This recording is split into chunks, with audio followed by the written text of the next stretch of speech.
Well, as I'm sure that you've heard by now, we're not having services tonight due to the bad weather and just the COVID risk. And so we thought we would go ahead and record a lesson that people could listen to if they wanted to. I'll go ahead and tell you up front, if you've never taught a class or delivered a lesson to an empty room with nothing in it but books and a camera, it's rather strange. So hopefully I don't, do something silly like ask a question to an empty room while we're recording this.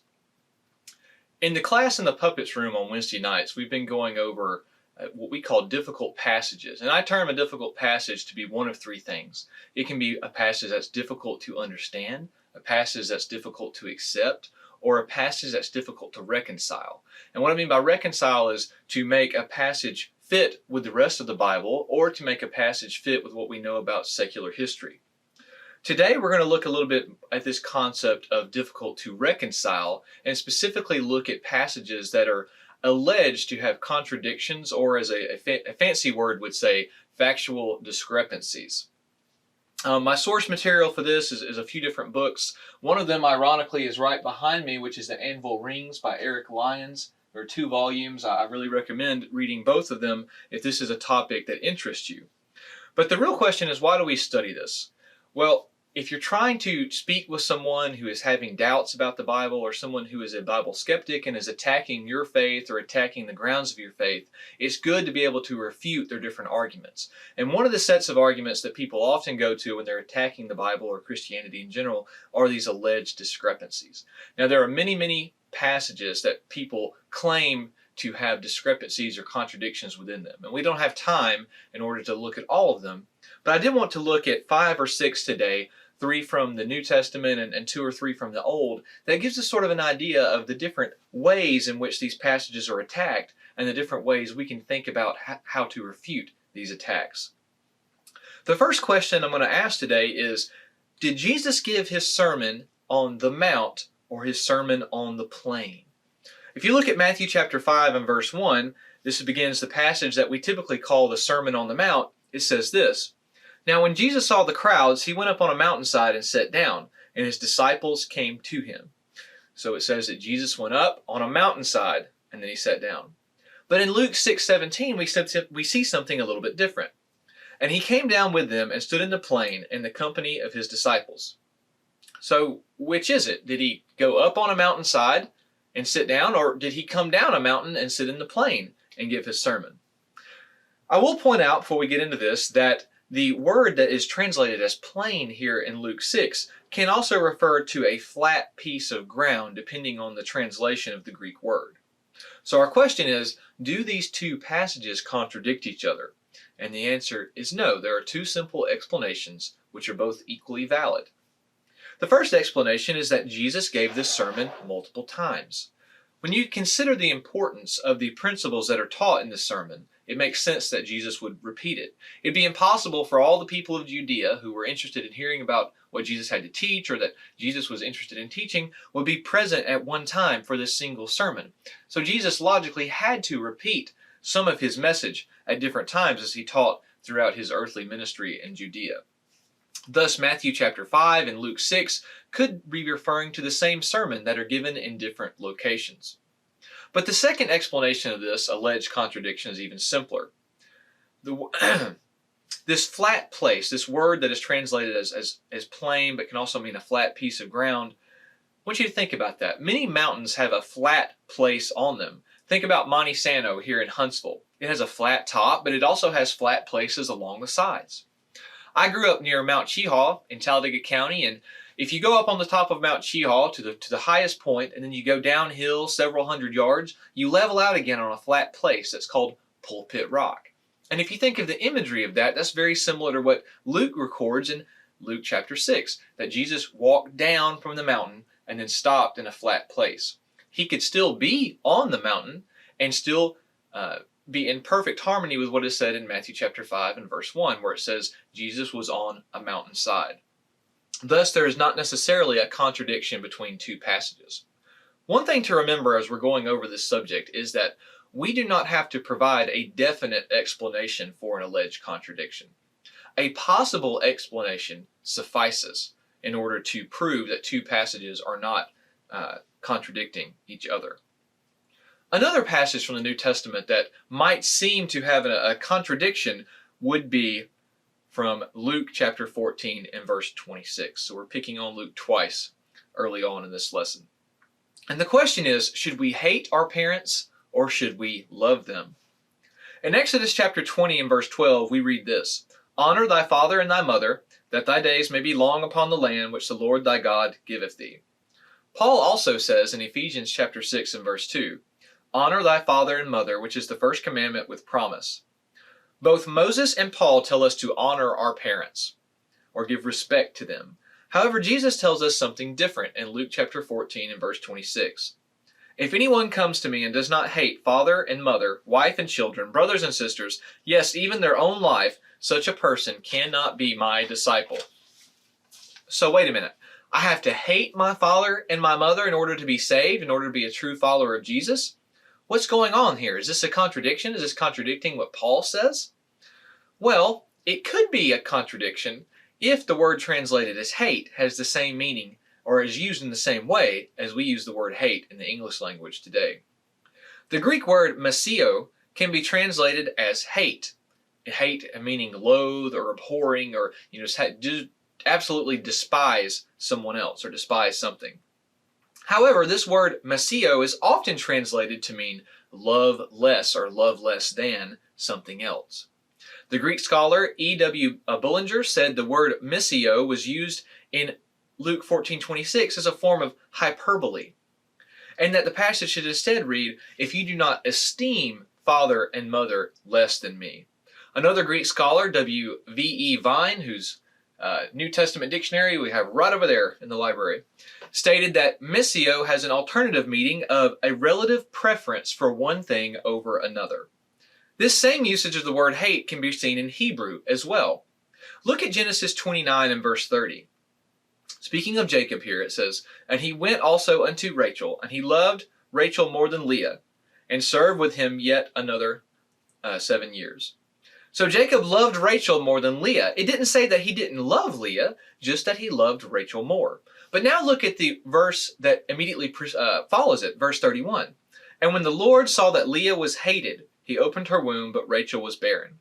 And it says in the very next verse that Leah was hated by Jacob. But he didn't hate her in the sense that he loathed her or abhorred her, or in the sense that we use the word hate today. No, it simply means that he loved her less than Rachel. And so what Luke is recording Jesus is saying in Luke chapter 14 and verse 26 is Jesus is not commanding us to hate our parents, to hate our wives, to hate our brothers and sisters and our children. He's saying that you have to love me, you have to love God and love God's commandments more than you love everyone else. And that's a perfectly biblical concept and is not in contradiction with any of the other passages in the Bible. Our last one from the New Testament is from several passages, actually all 4 Gospels. The question is, how many times did the rooster crow? One of the most famous alleged contradictions in the Bible centers around Peter's denial of Jesus and the crowing of the rooster. Matthew, Luke, and John all quote Jesus as saying Peter would deny him 3 times before the rooster crowed. This prediction is fulfilled exactly as Jesus said it would be in Matthew 26, verses 70 through 75, Luke 22, verses 60 through 61, and John 18:27. However, Mark's account is different from the others. In Mark, Jesus says, "Assuredly I say to you that today, even this night, before the rooster crows twice, you will deny me 3 times." In Mark 14:68, following Peter's first denial of Jesus, he went out on the porch and a rooster crowed. After Peter's third denial of Jesus, the rooster crowed a second time. Mark chapter 14 and verse 72. So does this difference in Mark indicate a contradiction? Did the rooster crow twice or did it crow once? No, there is no contradiction here. Mark was just being more specific and stated that the rooster crowed twice instead of just once.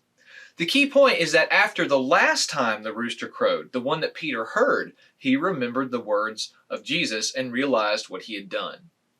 According to McClintock and Strong's Bible Encyclopedia, historic writings indicate that roosters in Palestine were accustomed to crowing twice during the night, and these 2 different crowings represented different periods of time that everybody was accustomed to. The first crowing, which was mentioned only in Mark, usually occurred not long after midnight. The second crowing took place not long before daybreak. It was this later crowing that was commonly referred to as a set period of time, the cock crowing. This was the time of night that roosters cried the loudest, and it served as the wake-up call for workers to get up and go to work.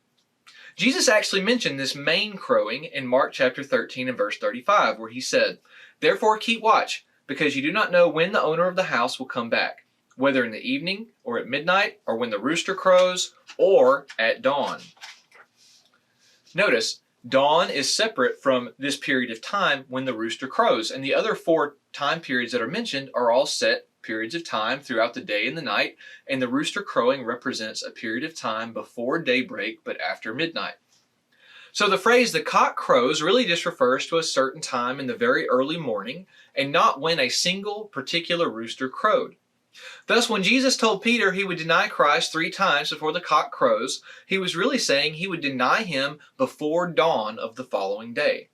It'd be very similar to me telling you that I will eat lunch before noon. Thus, the extra information in Mark's account does not contradict the other gospel accounts.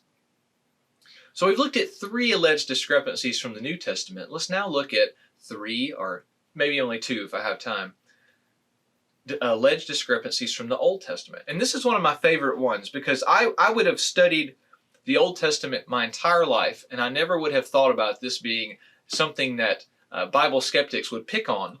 The question of, are there too many camels in the Old Testament? So in Genesis 12:16 we read, "He treated Abram well for her sake, and Abram acquired sheep and cattle, male and female donkeys, male and female servants, and camels." Genesis 24 verse 63 reads, "He went out to the field one evening to meditate, and as he looked up, he saw camels approaching." So some people have challenged the inspiration of the Bible based on these early accounts of the patriarchs encountering and owning camels.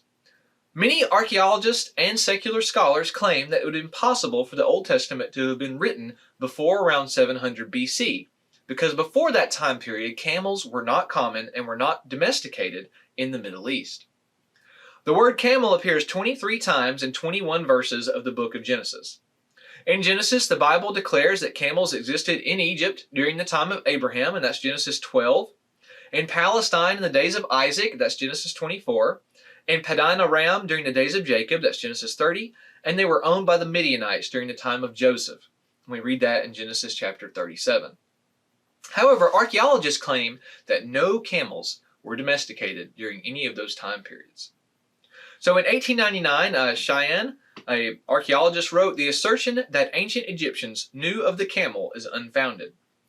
The Israeli archaeologists Finkelstein and Silberman said, "We now know through archaeological research that camels were not domesticated as beasts of burden earlier than the late 2nd millennium, and were not widely used in that capacity in the ancient Near East until well after 1000 BC. So despite these claims, there is no concrete evidence proving that camels were not widely used during this period. A lack of evidence it cannot be proof that something did not happen. Archaeologist Randall Juncker has stated this: "Clearly, scholars who have denied the presence of domesticated camels in the 2nd millennium have been committing the fallacy of argument from silence. This approach should not be allowed to cast doubt upon the veracity of any historical document." There are, however, several pieces of evidence that exist which show camels were domesticated during the time of Abraham. The archaeologist Joseph Free found evidence for the domestication of camels in Egypt in the 1950s. The earliest evidence comes from a clay pot in the shape of a camel's head and a terracotta tablet showing 2 men riding on and leading camels. These vessels have been dated from between 3000 and 2100 BC. However, the most convincing find in the support of early domestication of camels in Egypt is a rope made from camel's hair found outside of Cairo. This rope was dated to between 2700 and 2500 BC. Outside of Egypt, camel bones have been found in household ruins in Syria dating back to 2000 BC. A Sumerian text from the same time period talks about camel's milk, which would have been possible for people to get unless camels had been domesticated. This quote, again from Juncker, sums up the argument for camels quite nicely. It is interesting to note how once an idea gets into the literature, it can become entrenched into conventional scholarly thinking. I remember doing research on the ancient site of Hama in Syria. As I was reading through the excavation reports, I came across a reference to a figurine from 2000 BC, which the excavator thought must be a horse. However, the scholar noted that there was a strange hump in the middle of the back that made one think about a camel, even though he called it a horse. I looked at the photograph, and the figurine was quite obviously a camel. But the scholar was so influenced by the idea that camels were not used until 1000 BC that when he found a figurine of a camel dating from the 2nd millennium BC, he felt compelled to call it a horse. While it is true that finds relating to domestication of camels are rare until after 1000 BC, this does not make the skeptic's case any stronger. Just because camels were not widely used during the time of Abraham does not mean they were entirely undomesticated. Free addressed this point with the following observation. Many who have rejected this reference to Abraham's camels seem to have assumed something which the text does not state. It should be carefully noted that the biblical reference does not necessarily indicate that camels were common in Egypt at that time, nor does it evidence that the Egyptians made any great progress in the breeding and domestication of camels. It merely says that Abraham had camels. Even without the archaeological finds, it would be foolish to assume that wise and nomadic people skilled at herding and training of animals would not have been able to take advantage of an animal as perfectly suited for desert life as the camel. So our second alleged discrepancy from the Old Testament comes from the book of Exodus, and it is the question of how long were the Israelites in bondage in Egypt. The exact length of the Israelites' Egyptian bondage has been the matter of much discussion and controversy. In Genesis 15:13, we read a prophecy concerning how long the Israelites will remain in Egypt. And it says, "Then the Lord said to him, Know for certain that for 400 years your descendants will be strangers in a country not their own, and that they will be enslaved and mistreated there." So here the length of their bondage is listed as 400 years. However, in Exodus 12, verses 40 through 41, we read this. "Now the length of time the Israelite people lived in Egypt was 430 years. At the end of the 430 years, to the very day, all the Lord's divisions left Egypt." So here the time in Egypt is listed as 430 years. So the first time the prophecy listed as 400, now we read in Exodus that it's listed as 430. But other passages like Exodus 6, 16 through 20, if you do a little math, indicate that the maximum amount of time that the Israelites could have stayed in Egypt was only 350 years. So what's going on here? Is the Bible contradicting itself in multiple places with these different lengths of how long the Israelites were in bondage in Egypt? Well, we're going to have to do some math, and if you're like me, math is kind of a scary subject, but it's not too difficult here. So first off, we have to understand that there were at least 215 years between God's promise to Abraham and the arrival of the Israelites in Egypt. And this can be easily calculated based on Abraham's age and the ages of his descendants. Secondly, we have to do a little bit more math to figure out the maximum amount of time the Israelites could have been in Egypt. So in other words, they could not have been in Egypt longer than this number. So Moses' grandfather, Kohath, who was born prior to the Israelites moving to Egypt, and we read that in Genesis 46:11. We also know that Kohath lived 133 years, as recorded in Exodus 6:18. We know that his son Amram lived 137 years. If Amram was born the last day of Kohath's life, then the Israelites could have been in Egypt 271 years. If Amram had Moses on the last day of his life, or Moses was born the last day of Amram's life, then Moses would have been born no more than 272 years after the Israelites entered Egypt. So Moses was 80 years old when Israel came out of Egypt, and we know that from Exodus 7:7, meaning that the maximum amount of time the Israelites could have spent in Egypt was 352 years. Thus, this period of 350 years explains where we get that number when we look at Exodus chapter 6. But the question turns to, where do these 400 and 430-year periods referred to in multiple passages come from if the Israelites could not have been in Egypt longer than 352 years. So first, in light of the calculations we've already mentioned, it is not possible that the Israelites spent more than that time in Egypt, and there's no way around this fact. Second, Paul gives us some clues in Galatians chapter 3, verses 16 through 17, which reads, "The promises were spoken to Abraham and to his seed. The scripture does not say, and to seeds, meaning many people, but and to your seed, meaning one person, who is Christ. What I mean is this: the law, introduced 430 years later, does not set aside the covenant previously established by God and thus do away with the promise." So here Paul states quite plainly that the time between Abraham's call and the giving of the law was 430 years. We've already established that 215 years passed between Abraham's call and the entrance of the Israelites into Egypt. Thus, if you subtract 215 from 430, you get 215. The Israelites must have spent 215 years in Egypt. Third, in Genesis 15, verse 16, we read this: "In the fourth generation, your descendants will come back here, for the sin of the Amorites has not yet reached its full measure." It was prophesied that the Israelites would return to Palestine during the lifetime of the fourth generation, which they did according to Exodus chapter 6, verses 16 through 20. It is much easier and more reasonable to fit 4 generations into 215 years than into 430 years. Fourth, the Jewish first-century writer Josephus wrote this about the Israelites. He said, "They left Egypt 430 years after our forefather Abraham came into Canaan, but 215 years after Jacob entered Egypt." So apparently, to a first-century Jew like Josephus, it was not a contradictory matter at all. It was well known that there were 215 years before they passed into Egypt, and then they spent 215 years in Egypt before they left and then received the law. So how does this timeline fit into Exodus chapter 12 and verse 40, which says the children of Israel dwelt in Egypt for 430 years? That's a good point. However, this is maybe a case where there was a copyist error.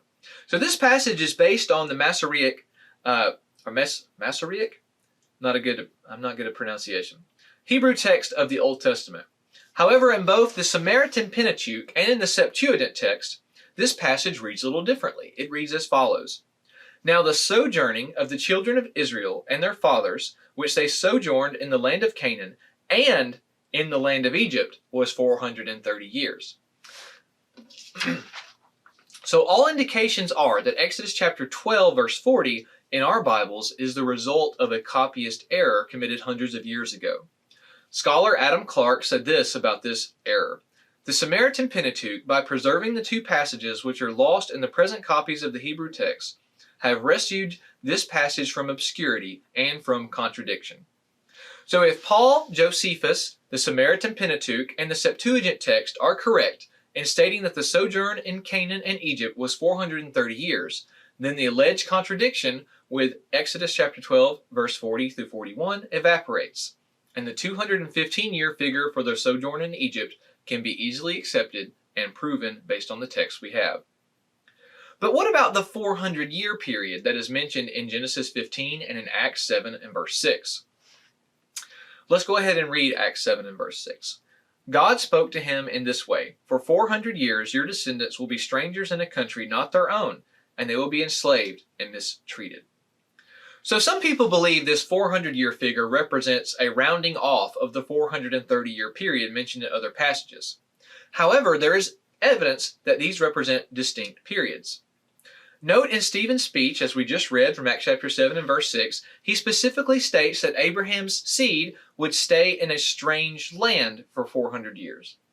In his book on biblical chronology, the scholar Philip Morrow wrote, "The period of 430 years includes the sojourn of Abraham and Sarah. That of the 400-year period begins with the seed of Abraham, Isaac. This period does not begin with the birth of Isaac, but when he was acknowledged as Abraham's heir by the casting out of Hagar and Ishmael. This event took place during the great feast which Abraham made the day Isaac was weaned, which we read about in Genesis chapter 21, verses 8 through 10. We already know there were 25 years between the call of Abraham and the birth of Isaac. Hence, deducting 25 from 5 gives us 5 years of age, that Isaac was 5 years of age when Ishmael was cast out. There is no need to give at greater length the proofs concerning this 400-year period. The final question that skeptics may ask is how the 215-year bondage in Egypt can be equated with the wording of Genesis chapter 15 and verse 3 and Acts chapter 7 and verse 6, that the Hebrews would be sojourners in a strange land that is not theirs. Where their enemies would bring them into bondage and treat them ill. In his commentary on Galatians, David Lipscomb addressed this point. The law was given by Moses 430 years after this promise was made to Abraham. Many interpret this to mean that they sojourned in Egypt for these 430 years. But they dwelt in tents and had no permanent habitation during their sojourn in Canaan and Egypt, and in the wilderness from the call of Abraham and Ur until the entrance into Canaan after their Egyptian bondage. So while these passages may be confusing, they do not contradict each other if you look at all the evidence that we have in Scripture and try to set them in an orderly arrangement.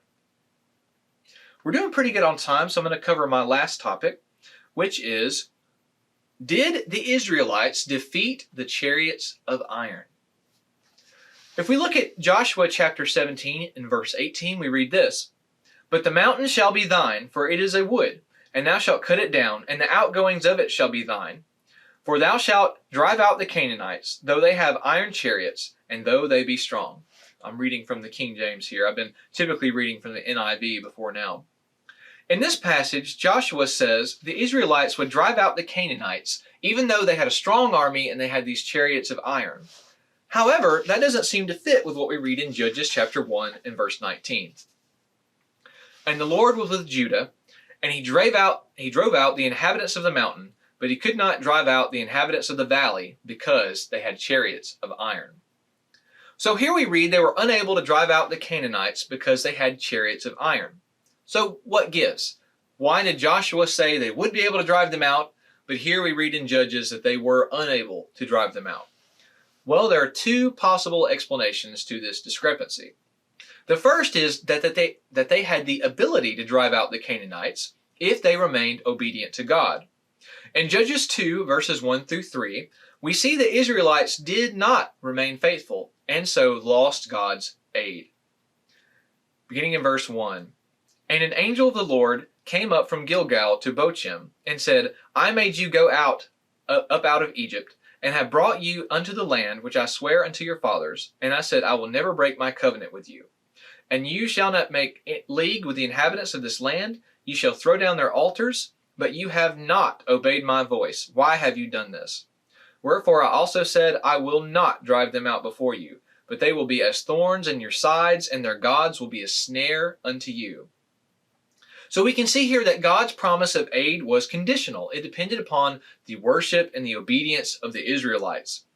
And without their obedience, God would take away his aid. And thus we could deduce that the Israelites were unable to drive out the Canaanites with their chariots of iron because they no longer had God's help.